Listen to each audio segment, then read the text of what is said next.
If your books don't make you blush, and your coffee doesn't make your heart race, you might want to sit this one out. This is Espresso and Books After Dark. Hi, we're Nikki. And Pao. We're going to be your hosts for this new podcast of ours. If you haven't guessed by the title already, we are major book and coffee addicts. It's super rare to catch us without one or both in our hands or systems. Since this will be our first episode, we're going to be spending it telling you our origin stories as readers, friends, and hosts/partners for this podcast. A little about me. My favorite genre to read is dark romance, anything dark romance, and dark fantasy romance. Coffee, as long as it is enough to wake the dead, it's enough for me to drink. I recently switched from super flavorful coffee to just Cafe Bustelo with protein shake added to it. My favorite tropes to read are enemies to lovers and anything dark, honestly.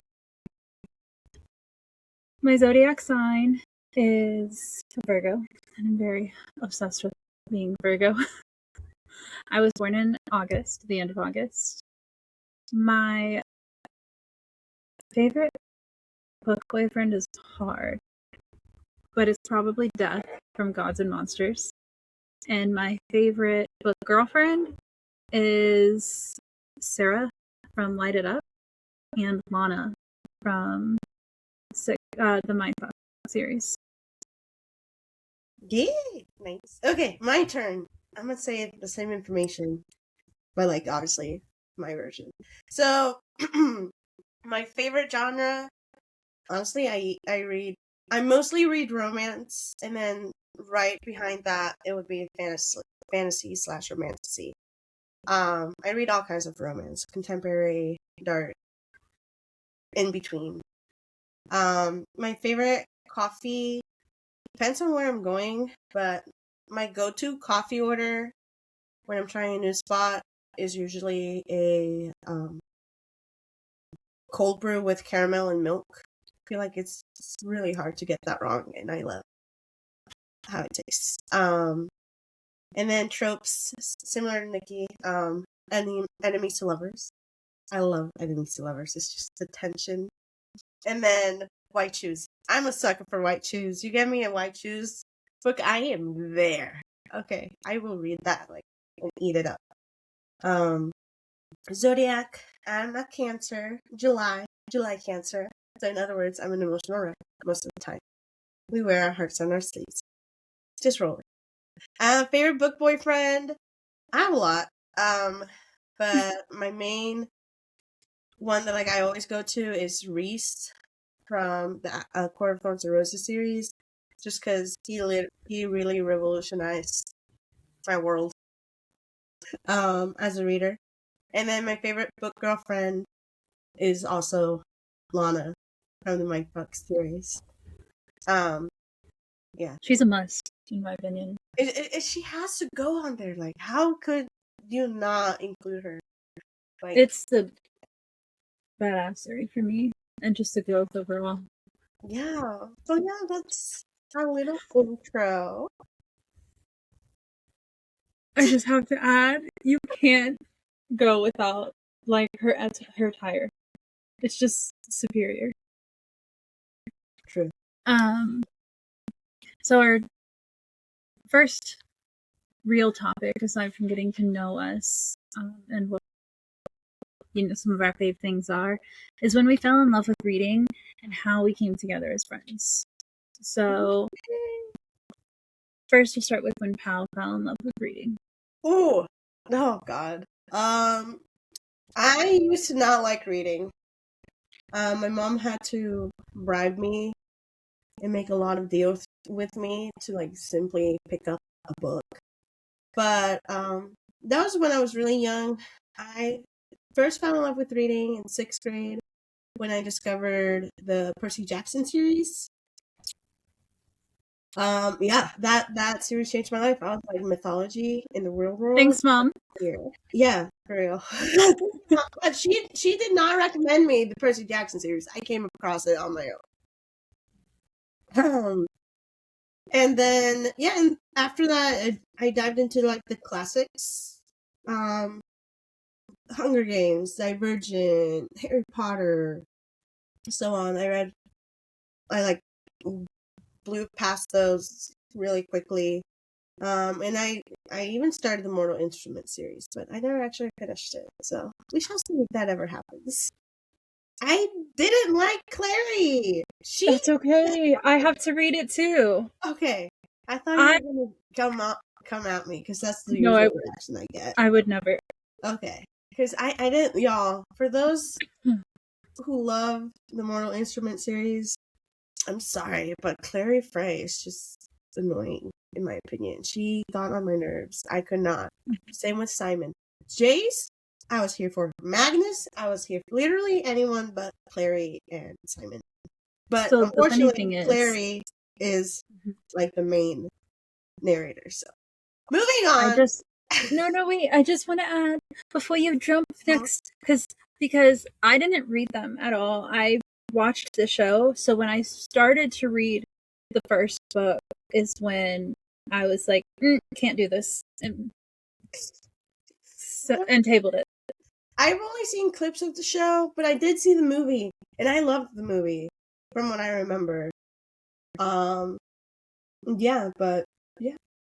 Anyway, Continue on. I'm yeah. sorry. So then I read and I kept going, but then I hit like that plateau. Um, leaving like middle school and entering high school, I wasn't reading as much, or at least I wasn't finding as much passion or love in it until I discovered SJM with the Corn of Thorns and Roses. When I was a sophomore, I was 16, I believe. Yeah, I think I was 15 or 16. And yeah, and that book changed my life, and here I am.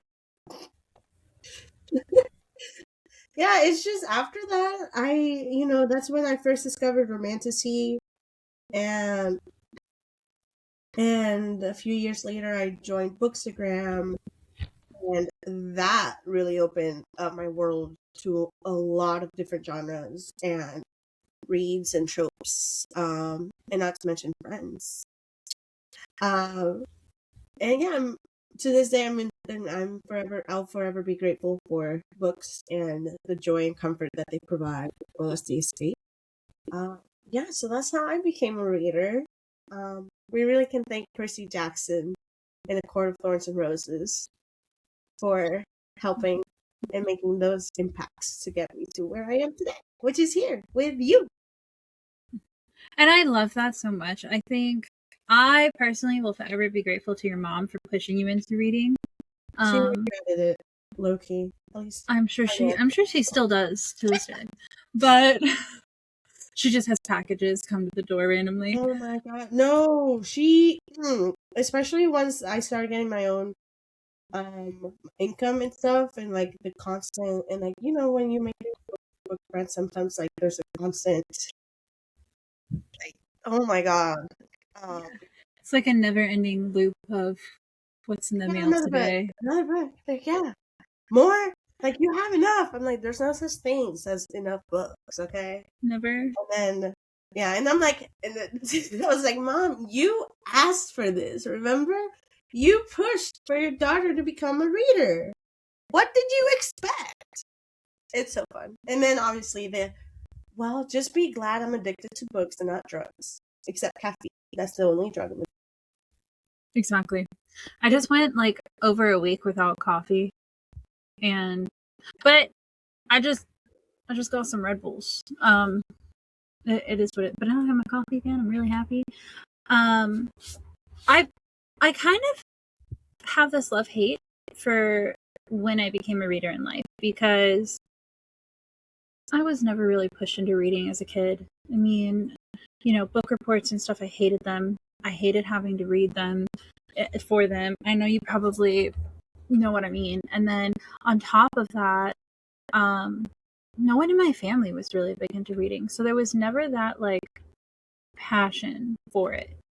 I read a little bit in high school, and I read the Twilight series, and then everyone was like flying through it, and they finished. Like I would sit there and I was buying the books and then reading them. So I'd sit there over the weekend and I'd read, and then a friend of mine was done with the series and she ruined it. And I'm not a spoiler person. Like Hal knows this. If you're gonna spoil a book for me, just expect me not to read it. And I know that some people are like, well, that's not the point. And it's like, no, I lose interest. So if you spoil it for me, I have no interest in reading that book because I know what's going to happen. It's like watching a movie but knowing how it ends. And then didn't read again until I think it's when my daughter was a baby when I first started reading, and I read like the After series and everything. I could be wrong about the time frame for sure, but I know I started to enjoy reading again then. And then when I had my son, that's when I like really dove into reading and like fell in love with reading, because I went through postpartum with him. So it really pulled me away from the edge. I found dark romance in that as well, instead of like just romance and contemporary. I found dark romance, and there's just something that was really drawing and healing in that aspect. I feel like there's a lot of trauma it helps you overcome, whether it was in the same nature or just overall. Like there's just a sense of healing in it. So I found that to be where I fell in love with reading again, or to begin with, really. And I started branching out. I branched out quick. I fell in love with dark fantasy romance. I fell in love with high fantasy. I fell in love with thrillers and mystery. If it's in the romance genre, I mostly will read it.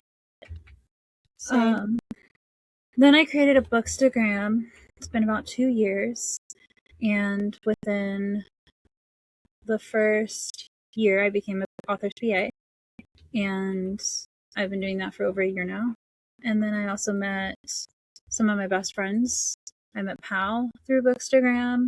I met Jenny on there, and I literally talk to them every single day.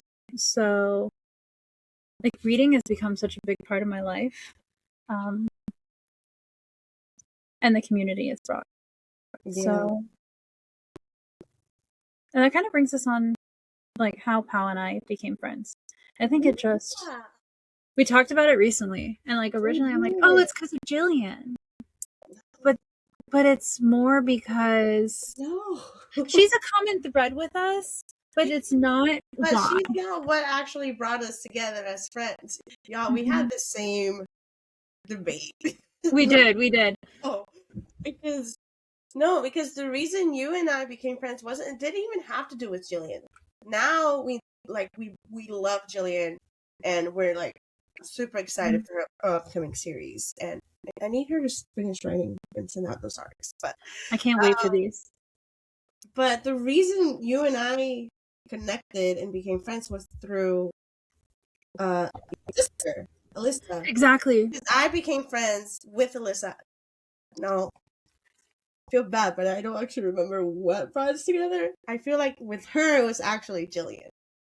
But don't quote me on that. Hopefully, she also doesn't quite remember, so she doesn't kill me if she ever No, I think that's what it was, because that's what she told me. She's like, yeah, I met Paul through there. So I was like, oh, so like, because it's you, me, Haley, Jenny, Alyssa, Bella are literally, there's 7 of us who are all part of Jillian's world. So like, I think just in Alyssa's brain, it was like, I've met all of them through there, when I've met a few of them throughout other places, not with Jillian. So that's why when we were Alyssa and I were talking about it, and she's like, oh, through Jillian, and I'm like, no, Jillian didn't just bring us together. The exact, like, it had to do with Jillian, but I don't remember if it was through like book, like one of us reaching out to the other. It's like, I read this too, or if it was a comment, or like there's so many ways to connect through an author. I know it had to be because of the Beautiful Deceit series and being on the arcs for the arc teams for that, because that's how I discovered Jillian. But I was that was it. That's literally as much contact I had with Jillian and any of her other readers. So I'm assuming that Alyssa reached out to me and we started fangirling about the series. Yeah, so Pal and I actually met through my sister, because my sister and I were talking, and we both knew Jenny, and then she knew Pal, and we were like, let's start a girls' movie night, like a book girl movie night, and we started doing Discord and doing movie nights, and then streaming on certain platforms got weird, so we haven't done those in a while. But like Pal and I met through there, and we were watching a scary movie one night because we had already watched several movies. But we were watching a scary movie, like I don't remember the title. Pal does. Dead Rise. We were watching Evil Dead Rise because I pulled some strings because someone wanted to watch Annabelle. I think I was like, I already watched it and it's boring. We wanted to watch a scary movie, and it was like, well, these are the options. Let's vote. And Pal was like texting me, "Hey, let's do Evil Dead Rise," and then she's texting this, like, "Hey, let's do Evil Dead Rise." And then Alyssa's like, "But I kind of want to watch this one." I'm like, "I already saw this. Don't we watch something new?" And I did my I played cold. So the votes came out to Pal's favor, but one thing about me is I'm not gonna watch anything that has to do with possession or like and just go to bed. That's not happening. So I'm like, Alyssa's like, all right, good night. I'm like, who wants to stay up and watch some TV? And Pal and I started watching Love Island, and then it was basically it from there. We've talked almost every day since then, and we FaceTime regularly. Like our friendship kind of just rapidly grew, and it didn't like just grow into like this like light friendship. It's a deep friendship. Like it was one of those like instant connections. I think we had like a slow we saw Love Island, and that's when you and I started like DMing privately because y'all, the first time I ever talked to Nikki was trying to come in like Dead Rise, Evil Dead Rise, and like it was out of nowhere. I was like, I know you don't really know me, but like we're watching this. I just need to hop on board. I think with us we had an instant connection, but it was still very much of like a slow burn friendship. So it didn't like we don't have a friendship that died out. Like it's not one of those. Like it's literally a friendship between you, me, and Jenny. We literally have a friendship that's meaningful. Yeah. Like, and I remember after our Love Island watch, you and I were trying to organize to watch so we could keep watching, and then life got busy and never happened, but we still stayed in touch. And I remember early on, I was like, do I message Nikki? I really want to talk to Nikki right now. Like, I was like, but I don't want to seem too eager either, because I'm sure she has a life, and who am I? And it's like, like, whatever. So I remember I would think and how often I tried to reach out at first, and then it became like the regular thing, and it helped. I think that we were very big on the audios, and I think that also helped grow more comfortable with each other, because like you didn't have to go like we didn't have to go through like deciphering the tone of the text and the words, because we could hear it. I think another thing too is we both are I'm a very outgoing person. And so I know like for a lot of people, like I come off like, hey, very, very in your face. And I tell people all the time, like I'm a love you, like you either love my personality or you don't. And it's okay. Like I talk a lot. Okay. I make a lot of jokes, some very dark jokes sometimes. We both thrive with dark humor. But that's why Pal and Jenny are my best friends, because they just get me. And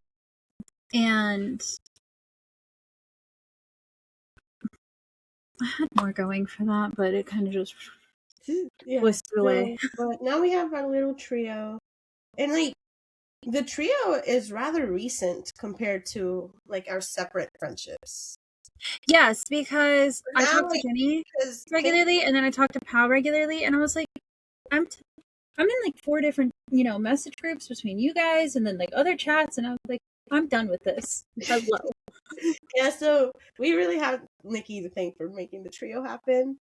But no, I can also be very outgoing. I'm not to the same level as Nikki, where like I'm not the person who usually initiates anymore. I think high school and COVID really took a toll on me because I used to be a lot more like woo, out there, and now I'm like, someone come talk to me, and then like you get to see my actual like extrovertness and bubbly personality, and like truly see it. So But it's that's getting better. It's just I'm slowly working myself back to not exactly how I used to be to the same level, but like closer to it. That I can reconcile both like the shy introverted person I've become to the more like outgoing and extrovert. But it's crazy because if like I'm with my friends, like I will do the craziest things in public or even by myself. But making the new friendship or the new connection is where my like yeah. I'm like, huh? What?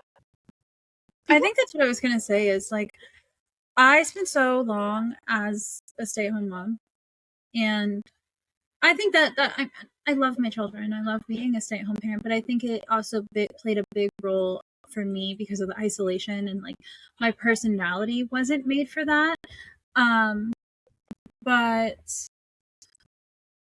now that I'm not like book talk, I was still bookstagram, I was still very much home and everything, and I'm like, hey, what's up? Like, how are you? And everything. But I do have my moments where like mom life just gets a hold of me, and I tend to isolate. And like Jenny will literally message me say, I miss you. Like, I'm like, hey, you never have to ever. Nobody ever has to apologize to me for being quiet. Like, I get it. It's we get busy, and there's a difference between getting busy and being quiet and needing quiet because of your mental health. And then it's like, yeah, hey, check in on your people, right? Mm-hmm. Um, but I think it's just like I think reading and bookstagram is a big part of our lives and why we became friends. And it still keeps us connected. I mean, Yeah. hello. Yeah. Woo. It's still a constant thing. So, I'm like, oh, and that was another thing is I constantly like I was constantly dragging Pal to like author groups with me and Jenny to author groups and hey guys, who wants to read this? Who wants to help on this? And I need, you know, and like it was literally to the point where like they were both coming with me anyway. So let's Yeah. all go together. It was so we've gone through so much with Nikki recruiting us into like whatever venture. It was great. It really brought the friendship. Like it like solidified it because I was like, if I'm doing this for her, like then I must really love her. But like No it one was can great. make you overcommit quicker than your best friend. For real though. I was like, okay, bring it. I'm here. And then afterwards I was like, I forgot I had life and responsibilities. I was like, "Eek." But it's worth it. And like it worked out for the best because here we are with Espresso and Books After Dark, which we will get to later too. But We sure will. I think that could bring us on to our um what do we call this? We call this intermission. blind ranking? Intermission. Blind ranking. Oh, blind. Oh, true. So for Nobody needs to know what we're doing. They just gotta know we're playing a game. no, I'm for our podcast. I'm usually the planner of like the layout, and then She's our very like I love detail, but Pal is very detail oriented. So when it comes to like the scheduling and like how the like layout of everything's gonna go, that is Pal. When it comes to the talking, some of the topics and editing, that's me. Like yeah, we're both creative, but like we I'm fly in different areas. Yeah, they really do. And like y'all, like y'all have to know this about me. Like I'm a teacher. I teach middle school, so like planning this kind of thing, not so much You pop. can't pay me to try to touch that. Can't do it. But Not when it comes to POW. it's my job to like be able to like pace or like figure out timing and like how long things can be and like deadline and stuff. So I was just like, I can do this part. And also I love planning. Like I love doing this kind of thing. So I was like, I'm gonna take care of this part because She I really cannot does. edit. Like do not Mhm. even I'm just like I love you. Hands When I say you can't pay me to do it, I mean like I would just be typing just to like go and put everything down and get it out of my brain, and then Pal would come through and read it, and she'd be like, "There's no comma here. There's no, and there's no capital here," and I love that about her I when it's am the not directed at person me. I'm the person with the red pen when it comes to grammar and punctuations. No, not even just like my biggest thing is spelling. Okay, so if y'all ever reach out to me, darlings, Just beware. reach out to me first. Let me proofread it, okay? I'm not that picky when it's like regular text message because I don't No, she's qualify not. by that either. But like if it's like a document or something or a form, like you best believe if I catch it, like I sometimes won't say nothing, but I will be thinking it. I'll But hear I'm about it. not that mean though. It takes a certain comfort. Um, She's really not. She's really not. She just likes to give me a hard time because she yeah, thinks I it's give my hilarious. closest friends a hard time. No, my I have another group of friends like that I met through Bookstagram, and they literally are like, "Watch out for Pow the grammar popo." I'm like, yes, it's literally my job, y'all. Okay, I can't undo it. But moving. So the reason we get into this is because I labeled like a section between topics as intermission, so we could have a break from the more like serious or like combo to like some time for interactive fun and games. So I named it intermission shits and giggles. So that's We where we're did. So what our shit and giggles spot is going to be for now is blind ranking. yeah. So we're going to blind rank tropes, and there's 5 tropes each of us get to rank one through, well, obviously 1 through 5, one being the highest and 5 being the lowest. We pre-wrote them down. Neither of us know what the other wrote, but we're gonna play. Learn from our mistakes. I'll take the short straw. I guess I'll go first, as in I'll rank the 5. I really hate this. Again, y'all, this is like the second time we did it, and we learned because the first time we did it, we were coming off with the tropes off the top of our heads on the spot. Yeah, we realized we effed that up really quick. Mhm. So we came prepared. First off, I have Grumpy Sunshine. I'm gonna put that at 3 because I feel comfortable with that. Okay. Fake Dating. The hardest part about this, guys, is not knowing what comes next, honestly. So I'm gonna say 4. Billionaire Romance. 5. Okay. Why Choose? Ooh, 1. I love me right now. Damsel in Distress. 2. I'm pretty happy with that, actually. Like I'm pretty happy with that.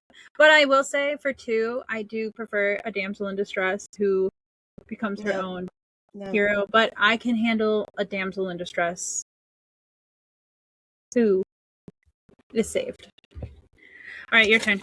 I think I did pretty Okay. well this time. I have something in my eye. I that went as well as I thought it would.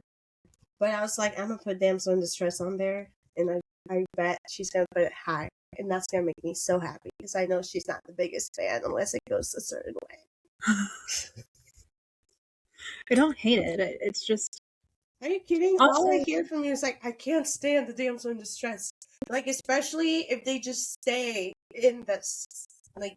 but it's not my ick. That's the thing. Like, it's not. Well, I'm It's not that. just. Because, like, if I It's feel like it, just. that's just cruel.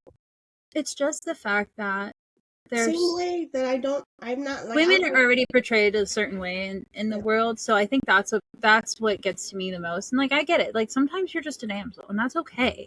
But in a book where like she could just become, I love a badass FMC, man. No. Okay, well now everybody gets to know. Will know. So, your turn. Oh God. Okay. Touch her and die.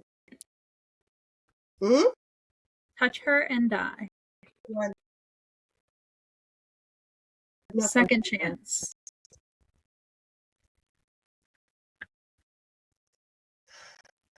Four. Reverse harem.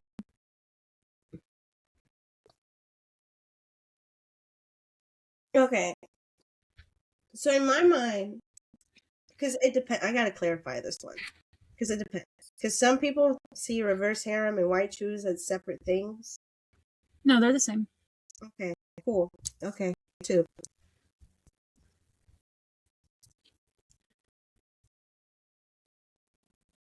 Mass men.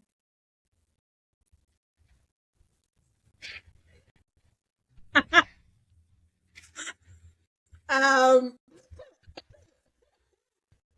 Three. You're gonna hate me. High fantasy. Oh no. Yep. I'm done. I am perfect. This went perfectly because I would not change this at all. Okay. Hey, high fantasy. I love fantasy. I love me some fantasy, but high fantasy takes too much of my time and effort and brain. Well, I think of like your favorite, like the Akatar series, That's not and high fantasy. That's romantic. High fantasy, no, like Throne of Glass. No, trust me. Like you know. I haven't read that one yet. But here's my thing. It is like that in Fourth Wing. It is. It's high fantasy. It is romantasy, yes, but it's high. It's world building. That's what makes it high. Yeah, but the world building isn't like it doesn't take as much brain. Like Throne of Glass. I know you haven't read it, but it's more high fantasy. Meanwhile, like Fourth Wing is a bit like in between. Like it is closer to high Well, I fantasy. guess it's not. It depends on who. Avatar, that for me is more romantasy. That's fair. I think it does depend on who you're asking because it has the world building aspects, but it's not like too complicated. Like it's quite easy to grasp at times, and it's like I mean, Avatar is one of the series I recommend to people who are trying to get into fantasy. You know, high fantasy and oh, see, that's not one I recommend because so like Lisk, she can't read world building. That's too much for her. It's too high for her. So Alyssa, so like when you it cut out or I didn't hear it. Okay. No, you're good. So when you are like when I think of it, I'm like a world building where there's like true world building in there and you literally have to sit down and map out the world. That's for me that's high fantasy. I love high fantasy. Don't get me wrong. Like, for me, like Lord of the Rings is a high fantasy, and then like Avatar has elements of high fantasy, but I wouldn't really consider it. I see. It's more like as long as you're happy with your rankings. I'm happy. Okay, this is how. If anything, I might have switched the Touch Her and Die and Reverse Harem, but I'm happy. Yeah. But why choose with the Touch Her and Die? Supreme. So real. So real. But no, because there is a difference. At least in my head, in my mind nowadays, there is a difference between reverse harem and why choose. Because for me, why choose is like literally like white.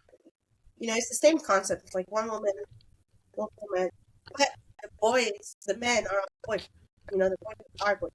Meanwhile, in reverse harem, at least in my brain, or how I've started to see it come across, is more all men, you know, and she's the focus, and like, but they're not together. It's just her and the men, and obviously like, that family. When you do some like back end research on it, it does say like why I choose is just a friendlier, more mutual term for reverse harem to kind of get rid of harem, because I do think the primary objective of them, when you read them and it's one, it is to primarily focus on her. Either way, and then some of them are just very strict, like trust her, and some of them are very strict, like we'll have our cake and eat it too, so.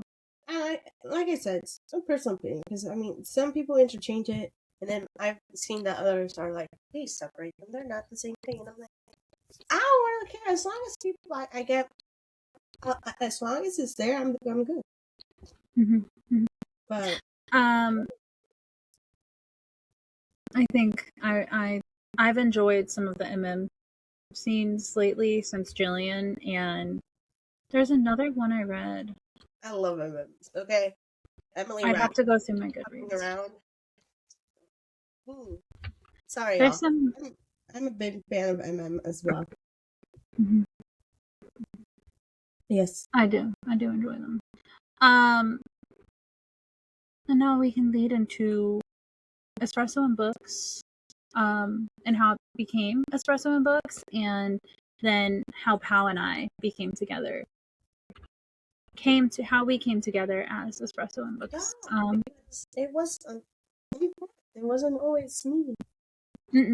So it's me. So I'm gonna let you take the lead, because this started as your baby. So it did. I've wanted to do a podcast for quite some time. Working with authors and everything, I think there's an importance to reaching readers. And as readers, I think sometimes we don't get like as much of a voice, we don't get to be heard, we don't get to like really listen, and then like book talk has become so hostile when it comes to readers, and I wanted a safe space for readers to come and chat and have their opinions and be safe in that opinion. Like whether it's this book was amazing or wow, I really couldn't read this one, like I didn't like it. And knowing that that's okay, that not every book is for every reader, and not every trope is for every reader, and not every author is for every reader.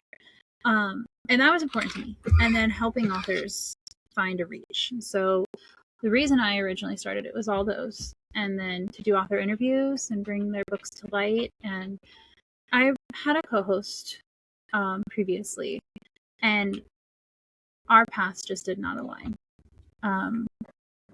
I was very dedicated, and I wasn't feeling that reciprocated, and it kind of just became me doing it, me making the time, me making the like I was pulling all of the work to pick up the other end of that. So I kind of just pulled away from that, and I still have respect. I still, help when they need help with things. Like I have no problem doing that, but I felt it was just better after a couple conversations to just really do my own thing. So it became Espresso and Books, and I was doing it by myself for a bit, probably a few months. It wasn't crazy long once I started. And then Pal was like, I kind of want to start a podcast. And I was like, why don't we just co-host? Like, you and I, Pal and I get along really well. Like, she's my best friend. And on top of that, Pal has the time to put in with me and the dedication to put in with me. And again, like, we've already seen that. Like, she makes, our topics, and she plans. Guys, if you saw her Excel sheet, you would be impressed. I can't even look at it without feeling overwhelmed. So I'm like, let's sit down together and look at it and pick our topics. And then I do the editing, and I do the content creating a little bit more, and I push us out there. Okay. I'm like, hey, you should come on our episode. I do the scheduling for authors when they want to come on our episode. And it really works. And that's kind of where Pal and I came in. I think we started back in November. Mm-hmm. I feel like November is when Pal joined me Yeah. as Espresso and Books with my as a co-host. Yeah. No, because I started watching Nikki's like her first few episodes early on, and I did my best to like join as often, but like it didn't always work out. But I was a blast, and I think it'd been like a year or two that I'd been talking about possibly doing a podcast, but I was like, I don't really want to do it by myself because I spend enough time by myself. I don't need to be talking to myself for an hour, 45 minutes to an hour. But I hadn't really found someone to do it with or who I like would want to collaborate and spend or work that much time with. If that makes sense. No offense to all my friends, but like y'all know what I mean. It takes a certain kind of connection to want to make a project like this work and like run smoothly. Yeah, and I remember Nikki and I were in one of our calls, and I think Jenny was in that one as well. And I was just like, I want to do a podcast, but I don't know where to start. And Nikki just looked at me like, what the hell, girl? Like, I'm right here. And she invited me to join, and I was like, really? Guys, I'm not gonna lie, I honestly thought she was kind of kidding at first. It wasn't until she like invited me to that first, or like reminded me about that first live I joined, that, or like she was like, we have an interview on this date, that I was like, oh, she meant it. I'm like, oh my god. It's so funny to me because like when you said I want to do it, I never thought anything of it. Like it was like, then let's do it. Like I would love to have a consistent co-host. I would love to have someone with me when I don't do author interviews or narrator interviews or even readers. Like I think it's a safe space for readers to be able to come on and be like, I just finished this book, or like I just got out of the slump, and like even giving other insight for other readers. Yeah. And And I think our goals align when it yeah, comes to the podcast and what we want to see for the podcast. yeah, and and like some, like those of you who have been with Espresso Books from the beginning know, like we started on Instagram lives. Like it started through Nikki's personal booksta, and then honestly mine. But now like we're trying to expand our reach, so here we are. We have to build a whole new platform Yeah, for Espresso and Books. So we are starting up a new Instagram. I have to do a TikTok, and there's work to go into it still, because it's always just kind of been through my social. But now that it's really going somewhere, I'm like, okay, we can do it, and I yeah, have the help to make that reach, because it is a lot to do it all on your own, especially when you have other things in life. Like I have another job, I work full time, I have kids, and I have a spouse. Like there's so much going on in life that one person shouldn't have to carry all the weight of the podcast. yeah. And I mean, I would have done what I do, like what I've done by itself, like from the get go, because it's just who I am. I love this kind of thing. But also knowing like Nikki's and having seen it play out and seen her go through it, I was like, I gotta step up the game and like the expectations, because my girl deserves better, and here I am to give it to her. And so I created a spreadsheet which Nikki is not allowed to touch whatsoever, um, because she tried once. It was not a good idea. We just spreadsheet very differently. Like that's We all. do. I don't know where I got the detail of it all, because I'm usually not a spreadsheet girl. But I was like, I had a vision, and I played it out, and it's there, and I'm very proud of it.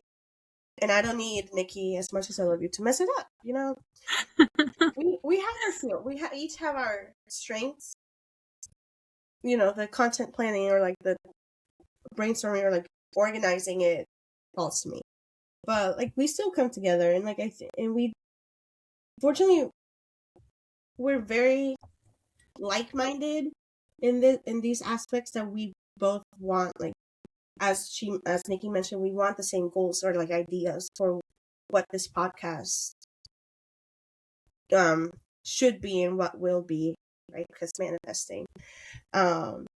Right. When it comes to Pal and I think a really great quality in our friendship and as, co-host is that we both can be honest and respect each other. So, she could be like, "What did you do to the spreadsheet or the doc?" And I'm like, "Whoa, I didn't." just did Like it. earlier something happened with the doc, and I'm like, I didn't touch it. I opened it and I typed one sentence. Like, but something happened somewhere. And she's like, "No, it got deleted, and it's whatever. I have to take the fall." Even though I didn't delete anything, I take the fall. But like we can communicate about that, and like we can be like, okay, we genuinely don't have any disconnect or arguments. I mean, there's really nothing for us to have arguments over.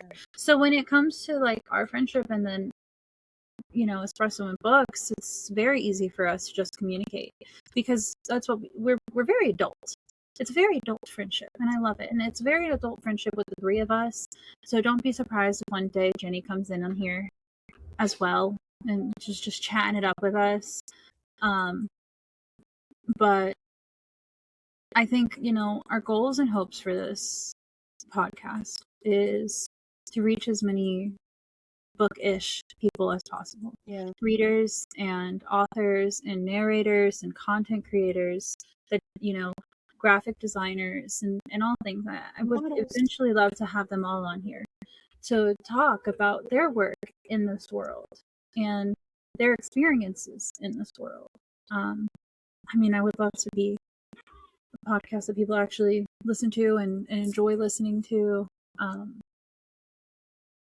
That's my hopes and goals, and Pal has the same views on it. So like Nikki said, like we want this to be a safe place because I think a lot of us have noticed that book talk and at times like Bookstagram has become very controversial at times, for lack of it's not the same as it used to be because now there's a lot of outside influence coming into the book world that make it hard for certain readers to admit or like feel comfortable saying like I love reading this author or like, I love reading their work, even because society or like certain aspects or like areas of society or like the Bookstagram community has made it like you read that person but like don't you know about this, and so we really want this podcast to be a safe place where anyone's like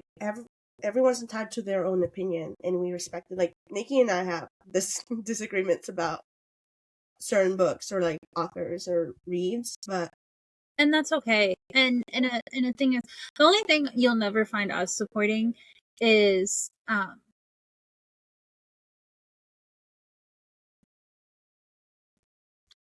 don't even know if it's a safe word on here, but books that promote certain behaviors when it comes to certain ages and ranges. You will never find that support here. And if you're looking for that support, you probably should go somewhere else, as kindly as that could be, only because there's things that should be protected in this world, and that's not something I won't read, stories like that. I won't promote stories like that. I have no, as somebody who actively doesn't believe books should be banned, there are just certain things that should never be written. And I know, and there's a fine difference. There's a very big difference between it's part of a history in a book versus it's promoting it in the book. And you know the difference. And if you are a true reader, you know the difference and you know exactly what I mean. And if you find books where you're like, oh, well, it wasn't a big deal, that's your choice. But I won't support that. And I know Pal wouldn't support that as somebody who actively works with those age ranges. It's not something either of us would be on board for. So other than that, you got any other, tropes and things that you like? It's welcome here, even if it's something I don't read because it's not my, thing. I have no problem if you read it. We'll still talk about it. We're still here. We'll hype y'all up. We'll do it all. And I think something that has to be said about both of us, especially like as we start getting that like the following, like people start getting to know us. Like we are the kind of people who like to say positive side of things. Like we will highlight and uplift as best we can, and even if we might disagree with something, we still do our best to not focus on the negative of things. To add to that, we will never author bash here. You will not find us doing that. We will not accept it or allow it to be in our world because every book is not for every reader. Yeah, and that is really okay big on that here.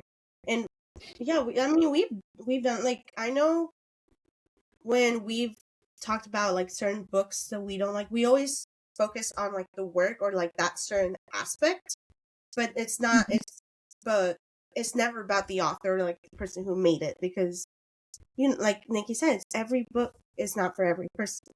There's so many authors out there too that write a wide variety of genres and aspects and tropes, and it's important to remember that the writing isn't necessarily their beliefs and their writing isn't necessarily who they are. When you work closely with authors, you realize that sometimes things just come to them. Voices are just going, and there is no control on what's on the page in there. And there's times where you're like, this is questionable, but it's what the voices had to say. So when you can separate that from beliefs and things like that, it makes it a lot easier for me as a reader, and to know like they wrote this, but then they wrote this, and for me those weren't the same, but I still love this and I still read the work. And you'll find that a lot here. We tend to still try to stay away from some controversy just because it makes our lives a lot easier, but we're open to a lot. Yes, we are. And we're fun and quirky and caffeinated. Y'all don't ever want to see us uncaffeinated. It's not a pretty sight. So yeah, just be very lucky that you're not waking me up at 5 a.m. because I know my husband is a true saint for putting up with that attitude in the morning. So, and on that note, if your book made you blush a little, and your coffee still got your heart racing, then our work here is done. This is Espresso and Books After Dark. Thank you for joining.